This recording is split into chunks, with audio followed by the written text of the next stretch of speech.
I'm so happy for you. Yeah, GD. Me too. Al, are you okay? Yeah, I'm just... You've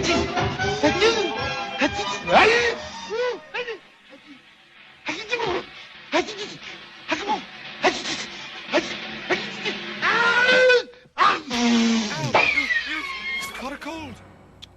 And no wonder. Wandering around that drafty cavern of Mackinac without a shirt. Oh, you kids will be the death of me.